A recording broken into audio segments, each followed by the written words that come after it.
Frères et sœurs en Christ, bonjour. Nous sommes très heureux de vous retrouver pour une nouvelle séance d'évangélisation sur un sujet passionnant, puisqu'on va parler des 4 évangélistes et biographes du Seigneur Jésus. Quel exemple de fidélité à Dieu! Il est évident que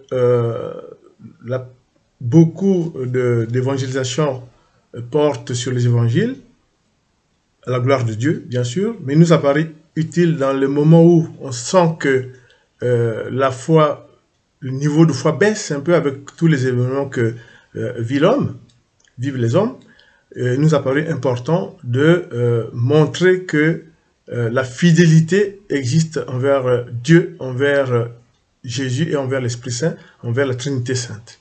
Et nous allons montrer par l'analyse des actions et des écrits des 4 évangélistes que nous pouvons suivre cet exemple pour glorifier Dieu, pour rester fidèles à Jésus et pour proclamer l'évangile. Ça sera une évangélisation très passionnante et vous avez dû reconnaître vos 2 serviteurs, bien sûr le frère Sari, évangéliste conférencier, la prophétesse Marie Béni. Béni soit le Seigneur qui nous a permis, nous a inspiré de ce sujet, que sa grâce nous couvre tout au long de cette évangélisation, moi-même et la prophétesse. Amen. Amen. Alors,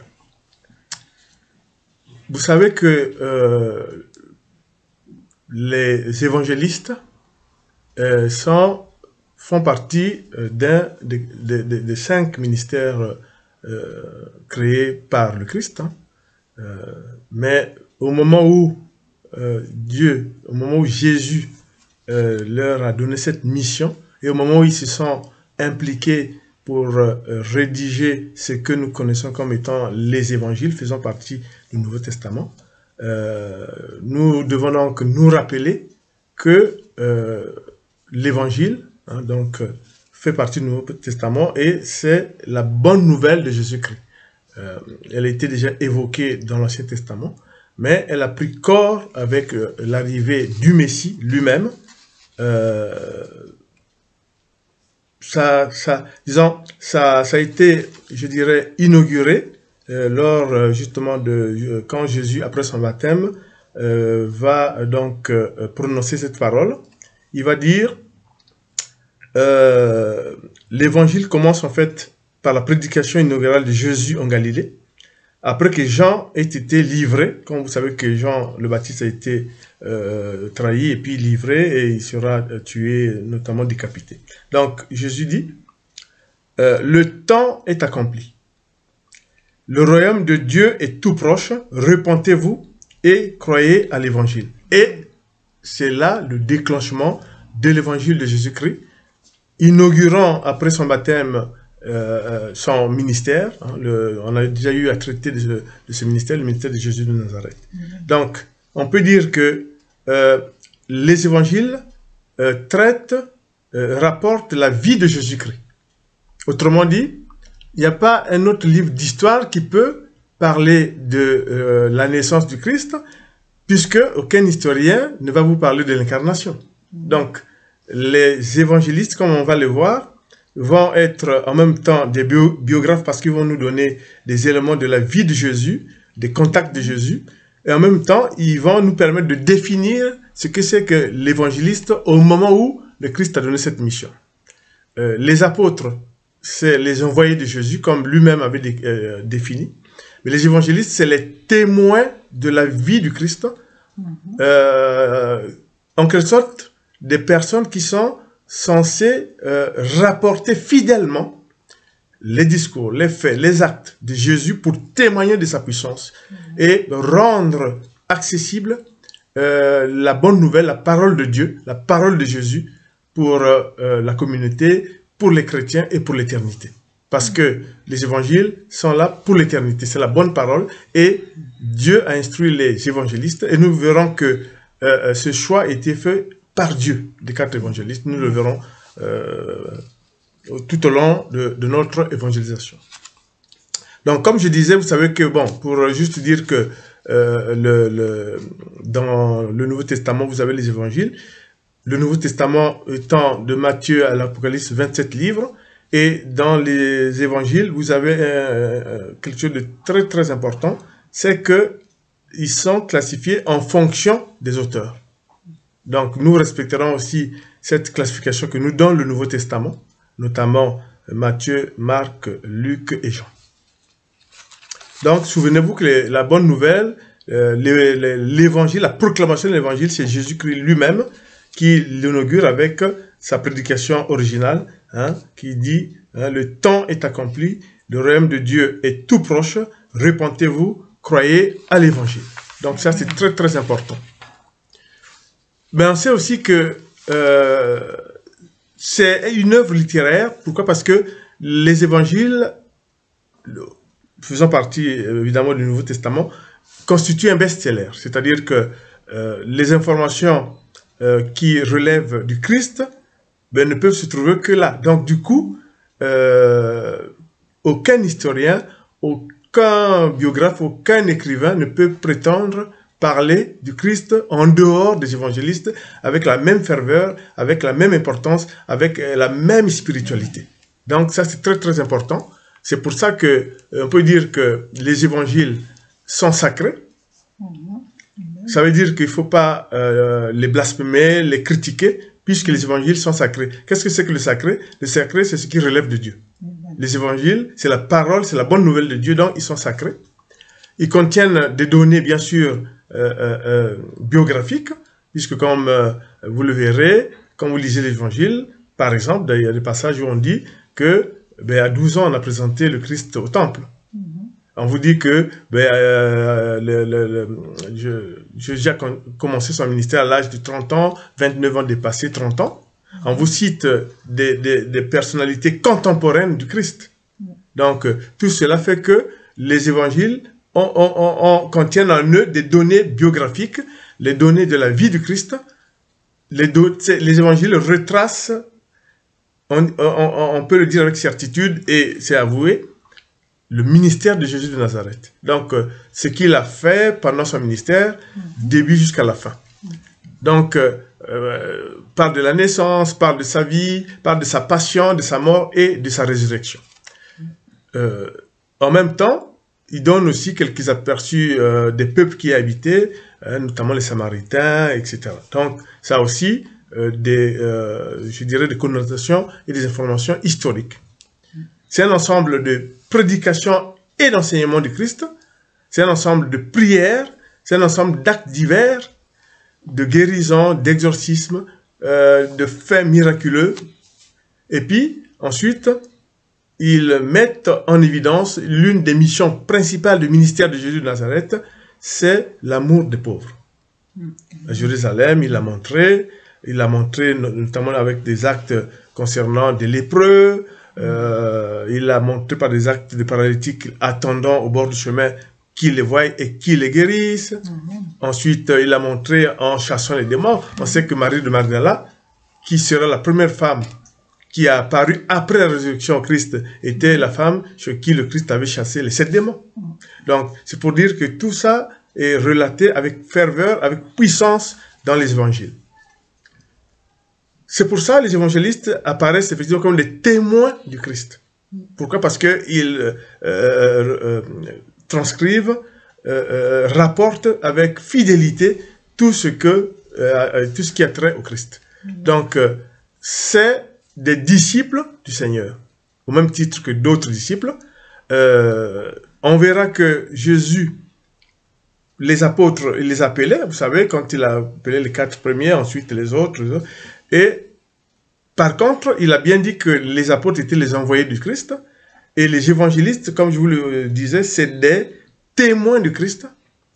C'est en même temps des disciples qui vont avoir une mission très importante, c'est scruter tout ce que le Christ a fait pendant son ministère pour la rendre, je dirais, perceptible par le chrétien, perceptible par l'humanité, et pouvoir glorifier Dieu dans toute sa puissance. Et c'était pas un moindre travail, le travail d'évangéliste.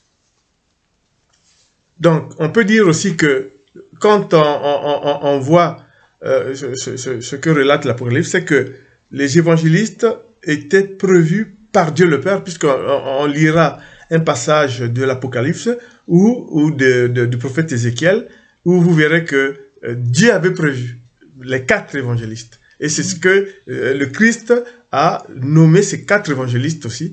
Et c'est pour dire que c'est Dieu qui les avait choisis. Ils ont été inspirés par l'Esprit Saint. On le verra comment ils ont rédigé les évangiles.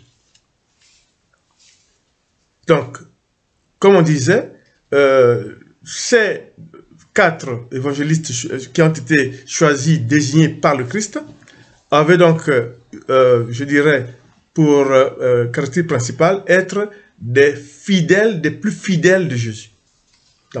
Donc, ce qui est très important, c'est que, étant témoin du Christ, on peut être vraiment convaincu, comme l'a montré l'histoire, que tout ce qu'ils relatent, ils ont fait un travail de compilement, d'analyse de dossiers, d'enquête sur le terrain, et de l'inspiration de l'Esprit Saint pour nous donner ce qui aujourd'hui constitue la bonne nouvelle de Dieu à travers l'humanité.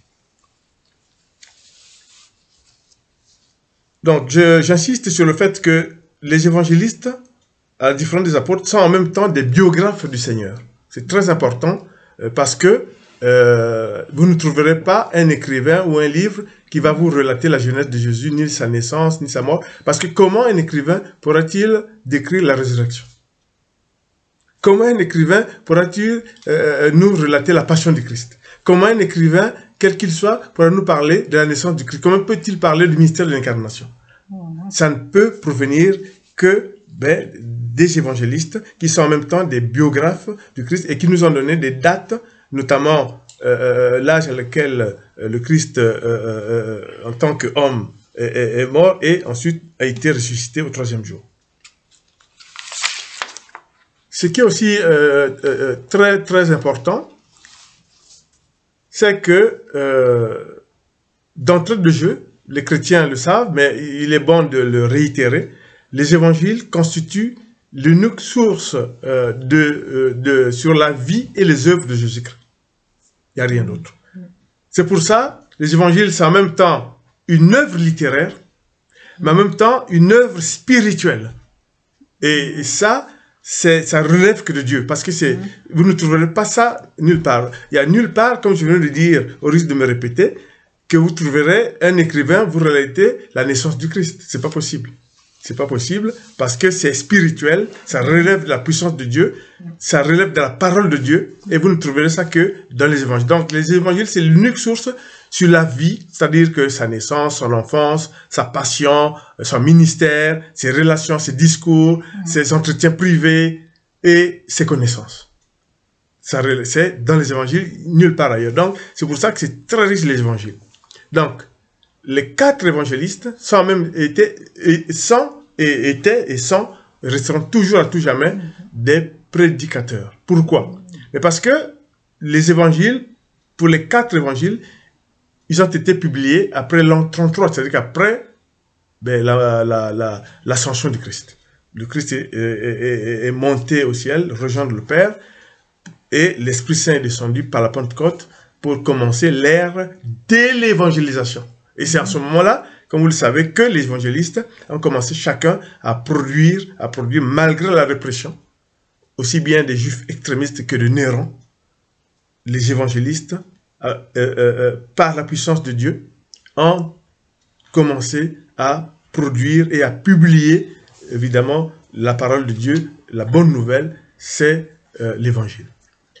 Alors, pour bien percevoir cette mission d'évangélisation, qui elle-même découle du commandement de Dieu, découle du commandement de Jésus-Christ, la prophétesse va vous lire une référence qui est « Que dit Jésus avant de monter au ciel ?»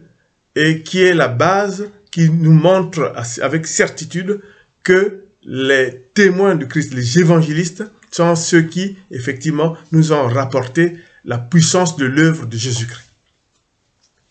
Alors, je vais lire Marc 16, verset 14 à 20, la mission d'évangélisation. Voilà, Jésus se montre aux 11 apôtres. Oui, puisque Judas, en ce moment-là, Judas, le traître, était Voilà. pendu. Enfin, Jésus se montre aux 11 apôtres. Pendant qu'ils sont en train de manger, il leur fait des reproches en leur disant, « Vous ne croyez pas et vous ne voulez rien comprendre. Vous n'avez pas cru ceux qui m'ont vu vivant. » Ensuite, Jésus leur dit, « Allez dans le monde entier, annoncez la bonne nouvelle à tous. Celui qui croira et sera baptisé, celui-là sera sauvé. Celui qui ne croira pas, celui-là sera condamné. Ceux qui croiront, voici comment ils montreront la gloire de Dieu. En mon nom, ils chasseront les esprits mauvais. Ils parleront des langues nouvelles. Ils pourront prendre des serpents dans leurs mains. Et s'ils boivent du poison, cela ne leur fera aucun mal. Ils poseront des mains sur la tête des malades et les malades seront guéris. » Après que le Seigneur Jésus leur a dit cela, il est enlevé au ciel et il s'assoit à la droite de Dieu. Les disciples partent pour annoncer partout la bonne nouvelle. Le Seigneur travaille avec eux et il leur donne le pouvoir de faire des choses étonnantes. De cette façon, il montre que les paroles des disciples sont vraies. Amen. Alléluia. Voilà. Donc, c'est pour vous dire qu'il n'y a pas d'autres commentaires, puisque l'évidence dans cette lecture que vient de faire la prophétesse, l'évidence est là. Donc, les évangiles, les évangélistes, c'est les témoins de la vie de Jésus et ils vont donc transcrire tout ce qu'ils ont vu, tout ce qu'ils ont entendu, parce que tous, comme on le verra pour chacun d'entre eux, ils étaient des contemporains de Jésus. Et justement, pour vous montrer un aspect singulier du fait que les évangélistes étaient les disciples du Seigneur, mais pour les évangélistes qui étaient en même temps disciples, ils ont eu une mission particulière pour nous donner, dans nous écrire, nous compiler comme ça par écrit la vie, l'œuvre et la puissance de Jésus-Christ. Et je vais vous lire effectivement concernant l'apôtre parlant et faire une lecture concernant Luc, l'évangéliste Luc. On verra qui c'était, mais on va commencer par dire que, comme pour vous dire qu'ils étaient quand même inspirés de l'Esprit Saint, Luc, dans une, disons dans une introduction qu'il a écrite concernant l'acte des apôtres, vous savez que Luc, on le verra tout à l'heure, a écrit 2 livres, le 3e évangile et l'acte des apôtres. Et dans le premier chapitre de l'acte des apôtres, il va bien nous montrer, en fait, qui étaient les évangélistes. Et lui, il va dire, donc je vais lire acte des apôtres 1, chapitre 1, versets 1 à 3. Luc va dire, en présentant un de ses livres, il va dire « Cher Théophile, dans mon premier livre, j'ai raconté tout ce que Jésus a fait et enseigné depuis le début jusqu'au jour où il est monté au ciel. Il a choisi des hommes comme apôtres et avant de monter au ciel, leur a donné ses commandements par la force de l'Esprit Saint. » Voilà. Donc, il a choisi des hommes comme apôtres et il a donné des commandements. Parmi les commandements qu'on vient de lire sont nés les évangélistes. Donc, les évangélistes, ce n'est pas des gens qui ont pris le stylo comme ça. C'était des disciples, mais avec l'inspiration de l'Esprit Saint. Et puis, souvenez-vous que le Christ, par l'ascension, est monté au ciel. Donc, nous sommes après l'an 33. Et les évangiles sortent bien après. Et donc, ils sont choisis, désignés, inspirés par l'Esprit Saint pour nous transcrire. Et comme je disais tout à l'heure, Luc le confirme, puisqu'il dit, j'ai tout, donc dans mon premier, j'ai raconté tout ce que Jésus a fait et enseigné. Donc les évangélistes, c'est les témoins de la vie, de l'enseignement, des actes et du ministère de Jésus. Et ça confirme ce qu'on vient de dire. Et vous avez vu, il dit cher Théophile. Là aussi, en tout cas, nous, messagers de Christ, serviteurs éternels, on vous apporte l'information. Qui est Théophile? Luc dit, cher Théophile, mais qui est Théophile? Vous chercherez dans toute la Bible, vous ne trouverez pas Théophile. Théophile, on le saura par la suite. Théophile, c'est que par l'inspiration de l'Esprit Saint indique à Luc qu'il faudrait dédier ton livre, ton évangile, tes écrits aux amis de Dieu. Donc Théophile, c'est le nom que Luc, en respectant ce que l'Esprit Saint lui a dit, Luc veut dire, Théophile, c'est l'ami de Dieu, les amis de Dieu. Donc il dédie son évangile et tout ce qu'il écrit à qui? Aux amis de Dieu, Théophile. Souvenez-vous donc, c'est très important ce que vous disent les messagers de Christ, serviteurs éternels, donc qui prouvent que les évangélistes ont été choisis par Dieu. Ils sont des témoins, c'est qu'il dit, cher Théophile. Or, le nom Théophile n'existe dans qu'un livre de Bible, c'est l'inspiration de l'Esprit Saint qui a dit à Luc qu'il faut écrire aux amis de Dieu, à ceux qui aiment le Christ, ceux qui aiment Dieu. Donc, Luc les appelait Théophile. Il dit à cher Théophile. Donc, vous pouvez aller chercher, tout ce que nous vous disons sera conforté. Amen. Amen. Donc, ça confirme bien la force des évangélistes et qui sont évidemment des disciples contemporains du Christ et qui suivaient Dieu, qui suivaient le Christ, pardon. Et si vous prenez Marc aussi, c'est pas un apôtre, mais il était très tranquille, mais il a été un des disciples de la première heure, bien sûr, après les 12 apôtres, il a été choisi, il le suivait, on ne parle pas de lui, mais si vous relisez bien la Bible, si vous lisez la Passion du Christ, vous verrez qui était Marc. Si vous vous souvenez, dans le chapitre, dans le verset parlant de l'arrestation de Jésus, on vous dit que quand on a arrêté Jésus, ben, les disciples fouillaient. Même on a dit, entre guillemets, tous l'ont abandonné.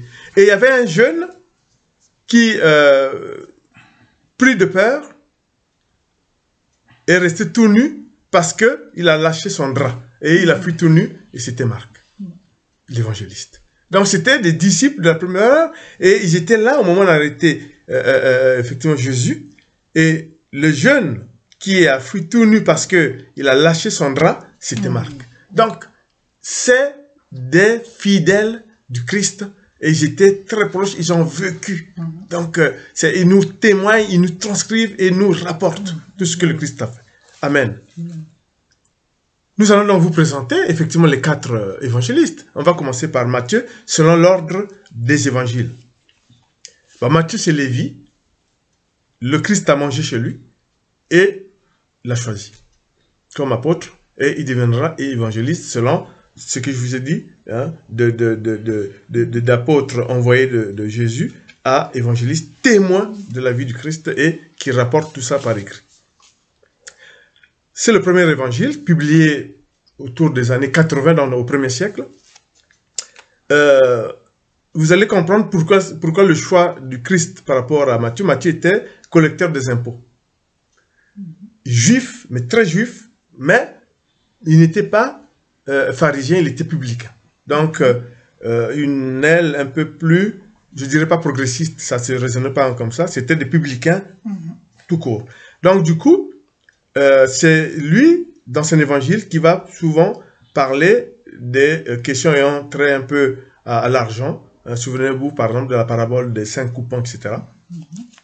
Mais il avait une mission singulière. Premièrement, par l'inspiration de l'Esprit Saint, c'est Matthieu qui va faire en sorte que c'est le seul endroit où vous trouverez que Joseph reconnaît la paternité légale sur Jésus. Il n'y a pas d'autre endroit que vous trouverez ça. C'est Matthieu, inspiré par l'Esprit Saint. Matthieu, c'est lui qui rapporte que l'ange Gabriel a, en rêve, dit à Joseph de ne pas chasser sa femme, que tout cela se fait sous l'égide de l'Esprit Saint, notamment la naissance du Christ. Et Joseph, un homme croyant, effectivement, a suivi ce qu'avait dit l'ange. Et c'est comme ça que Matthieu transcrit justement que Joseph accepte la paternité légale du Christ. Même si on sait que ben, le Christ son Père, c'est Dieu, bien sûr. Bon. Donc ça c'est. Puis deuxièmement, Jésus, pourquoi l'avoir choisi? Parce que déjà il y avait des discussions sur le fait que Jésus n'était pas le Messie, puisque au cours de son ministère, Jésus a vécu ça, l'hostilité. Donc il fallait un juif des juifs, un juif pour écrire. Et c'est pour ça que dans l'évangile de Matthieu, c'est toujours pour montrer aux Juifs que oui, le Christ est bien le Messie. Et vous lirez son évangile, vous verrez que c'est une des caractéristiques de l'évangile, effectivement, de Matthieu. C'est un évangile synoptique. Vous savez que Matthieu, Marc et Luc sont des évangiles synoptiques, alors que l'évangile de Jean est un évangile doctrinal. Il y a une différence substantielle, puisque dans l'évangile de Jean, dans la doctrine, c'est là où on dit « Je suis le pain de vie, je suis la lumière du monde, je suis les 7 je suis ». C'est dans Jean.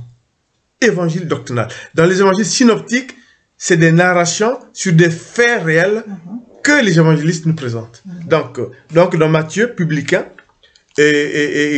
donc il avait sur l'inspiration de l'Esprit Saint convaincre les Juifs, donc ses compatriotes, que oui, il était vraiment le Messie. Et en même temps, il avait aussi pour mission, comme il était très suivi par les Grecs, d'avoir aussi sur cet axe grec, donc d'apporter la bonne nouvelle de Jésus-Christ. Mais ce qui caractérise Matthieu aussi, pour nous les passionnés, c'est que c'est l'évangéliste du mystère de 7. Qu'est-ce que ça veut dire, le mystère du chiffre 7? Mais notre Père, Matthieu le rapporte. Pourquoi? Parce qu'il y a 7 demandes. Je ne vous récite pas. Allez voir notre Père qui est aux cieux, etc. Vous le récitez, vous avez 7 demandes. Vous avez les 7 paraboles sur le royaume des cieux. Vous avez les 7 malheurs des pharisiens. Quand Jésus énumère les malheurs qui vont frapper les pharisiens, il y en a 7. Vous avez la multiplication des 7 pains. Hein? Vous avez aussi, quand un des apôtres demande à Jésus, combien de fois je dois pardonner mon frère? Qu'est-ce que Jésus dit? 7 fois 77 fois. Donc, c'est Matthieu. Alors, on peut penser que le Christ l'a inspiré. L'Esprit Saint l'a inspiré parce qu'il était quelqu'un qui travaille dans les impôts, qui manie les chiffres. Et c'est très important pour voir que la puissance de Dieu, elle est là, parmi nous, dans la vie de tous les jours, mais c'est vraiment, je dirais, tellement extraordinaire que, franchement, ça nous permet vraiment d'être fiers d'être chrétiens. Ensuite, bien sûr que Matthieu est aussi l'évangéliste qui va parler du social, notamment, par exemple, quand dans sa parabole, quand le Christ dit si ton frère ne t'écoute pas, essaie de lui expliquer les choses. S'il ne t'écoute pas, tu t'appelles un autre membre de la famille. Donc, l'aspect social de l'enseignement de Christ, c'est Matthieu aussi. C'est très important. Mais, en dehors du fait que je vous ai dit que c'est lui qui a pu nous apporter effectivement la reconnaissance de la paternité de Jésus par Joseph, mais il a des écrits exclusifs, c'est-à-dire que de lui seulement, avec des critiques très importantes, notamment le roi mage, notamment l'exode en Égypte, le massacre d'Hérode quand il a voulu tuer tous les enfants de 2 ans. Et comme aussi Matthieu, c'est les chiffres et l'argent, c'est lui qui nous rapporte comment Judas a touché son argent quand il a trahi le Christ. C'est lui aussi qui nous le rapporte. C'est très important, inspiré par l'Esprit Saint. Il a aussi rapporté quelques miracles de Jésus, notamment Pierre quand il marche sur les eaux, notamment. Et puis, on a vu qu'il a aussi été parmi ceux qui ont parlé et rapporté les béatitudes. Les béatitudes, comme on vous l'a dit, c'est la nouvelle loi. Il y avait l'ancienne loi avec les 10 commandements. Dans les béatitudes, Jésus dit ce qu'il faut faire et trace une perspective. Heureux les miséricordieux, il leur sera fait miséricorde. Heureux ceci. Donc, En même temps, il donne une perspective à une propriété que vous pouvez acquérir pour devenir et qu'est-ce qui vous attend. Donc, ce qui est très important, c'est que Matthieu associe aussi à l'œuvre de Jésus les non-juifs, parce que Jésus le savait, qu'il faut que son message soit aussi pour les non-juifs, puisque les 12 apôtres étaient juifs. Donc il faut absolument apporter quelque chose de différent. Et dans les évangiles de Matthieu, vous avez surtout une place donnée aussi aux femmes. Dans l'œuvre de Christ, donc il y a aussi les femmes.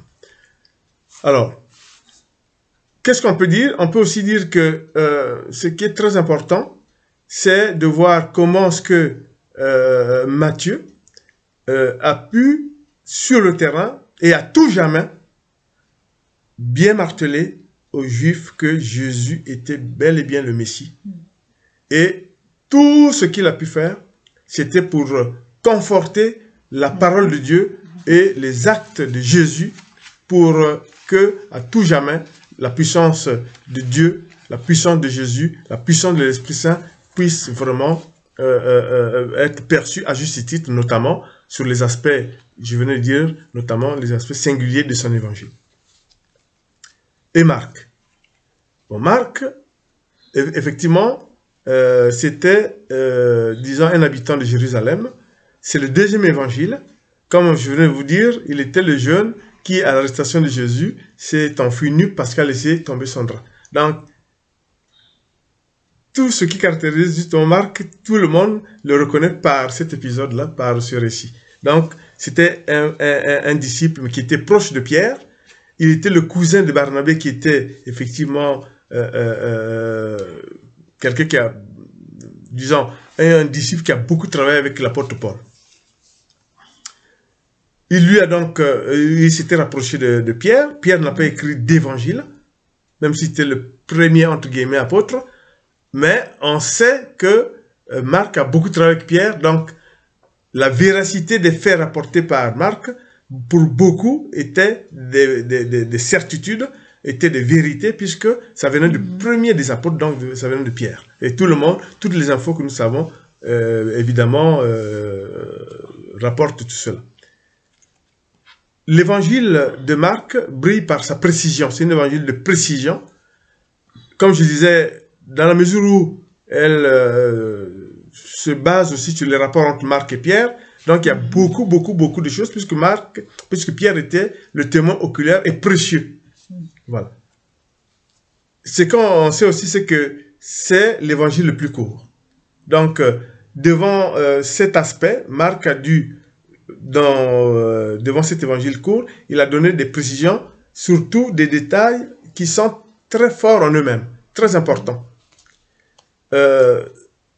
Cet évangile de Marc était un évangile surtout pour les non-juifs, car évidemment, ce qui se passait, c'était plutôt de se dire que après l'ascension, il y aura l'édification de l'église de Jésus, et nécessairement, il y aura le débat, est-ce que oui ou non, des juifs peuvent devenir chrétiens? Et c'était très important, et on verra plus tard que le rôle important que va jouer l'apôtre Paul, notamment en continuant aussi ce qu'avait déjà initié l'apôtre Pierre, c'est de montrer qu'effectivement, dans les chrétiens, on peut avoir des convertis qui étaient juifs, mais en même temps, on peut aussi avoir des païens qui deviennent chrétiens. C'est très important dans l'évangile, justement, de Marc. L'évangile de Marc aussi est un évangile où il retrace il donne une place très importante au miracle au miracle. Au lieu des discours, il montre le miracle, et puis ensuite, il montre ce qu'on peut dire que dans les miracles, il y a des vérités spirituelles. C'est très important. Quand vous lisez l'évangile de Marc, quand il décrit les miracles, il y a des vérités spirituelles que Jésus montre, effectivement, en faisant ces miracles-là. Souvenez-vous qu'on dit toujours que Jésus, quand il faisait son enseignement, quand il guérissait quand il faisait son enseignement, quand il était avec la foule, il terminait toujours par un miracle et la population savait, ah tiens, le Christ est là, et venait parce qu'il s'attendait toujours à un miracle que Jésus va faire après l'enseignement, après avoir rencontré ceci, ça. Et c'était très important. Et Marc le souligne très bien. Et ce qui est aussi très important, c'est que Marc décrit très bien l'arrestation de Jésus, puisque lui-même, il était, effectivement, comme je vous ai dit, celui qui, effectivement, a été parti tout nu. Et c'est aussi quelque chose de très important, c'est que Marc, lui, il a montré que la croix du Christ était quand même un élément fondamental. Déjà, on a déjà eu l'occasion de le dire, la croix en tant que bois, c'est pas biblique, mais le Christ sur la croix, crucifié pour racheter les conséquences de nos péchés, n'est pas anodin. Et c'est Marc qui va effectivement dire que pour suivre Jésus, il faut porter sa croix. Ce commandement de Jésus-là, c'est Marc qui va nous le dire. Et c'est pour ça que je veux faire une lecture de l'évangile de Marc.